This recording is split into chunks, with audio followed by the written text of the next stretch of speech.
to read Mrs. Radcliffe, but I don't think the real world's full of murders and abductions and ghosts with clanking chains and seductions and everything. Well, not in Fullerton, anyway.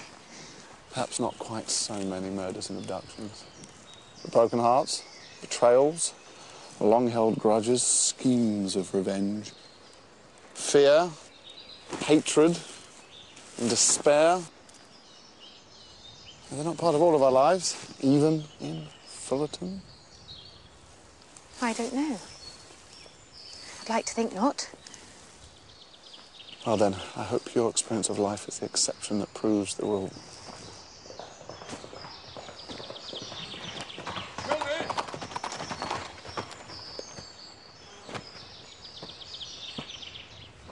Forgive me, Tilney, for interrupting your walk.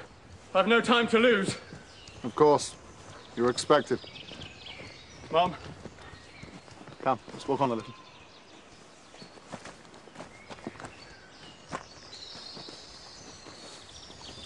That gentleman was a close acquaintance of ours, a very good friend. He was obliged to leave the country at short notice. He was able to make his farewells to me last evening. But was no doubt anxious to say goodbye to my sister, too, before he left. I see. There is no reason why the matter should come up. But my sister and I would be very grateful if you did not mention to my father that we saw that gentleman here today. No, of course. Thank you.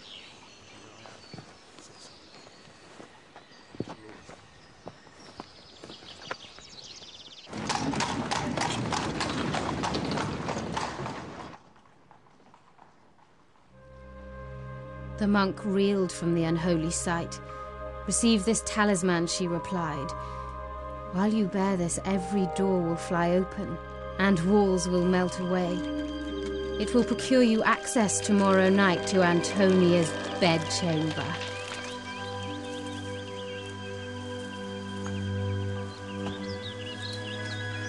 Miss Morland.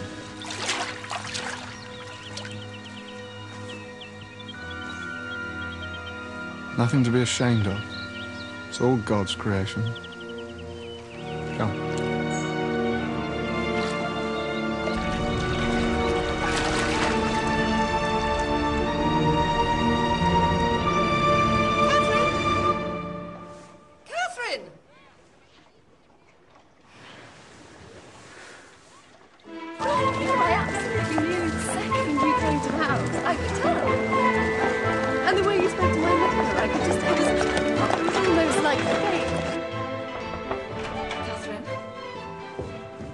Sit down. Can you guess? Your brother has made me the happiest girl on earth. You mean you and James are in love? He confessed as much to me this afternoon, and you know my nature. I could never trifle with a man's affections. In short, I told him his love was returned. Catherine! He's waiting downstairs.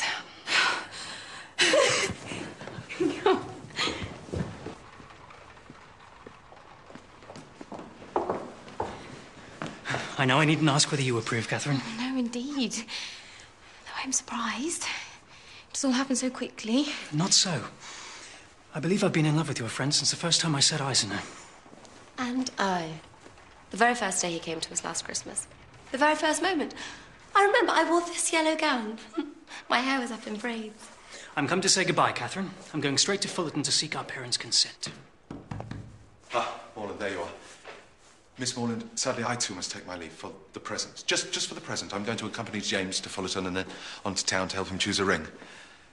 Perhaps I might look for one for myself while I'm there. Do you think I should? A famous good thing, this marrying scheme. What do you think of it? I think it's a very good thing, too. I'm so pleased to hear you say that. Did you ever hear the old song, "Going to one wedding brings on another"? Perhaps you and I might try the truth of that. I shall think of you when I'm in town. Come on, James, we must tear ourselves away. Go. Go, perhaps forever. Here's a feather. Whatever do you mean? Well, your mother and father. What will they say? I'm sure they'll be very happy for James. But my fortune will be so small. How could they consent to it? Your brother. You might marry anybody. I wouldn't think the difference in fortune would be anything to signify. Oh, my sweetest Catherine, in your generous heart, I'm sure it would not matter at all. But I mustn't expect everyone to think the same. I only wish our situations were reversed. If I had the command of millions, if I were mistress of the whole world, your brother would still be my only choice.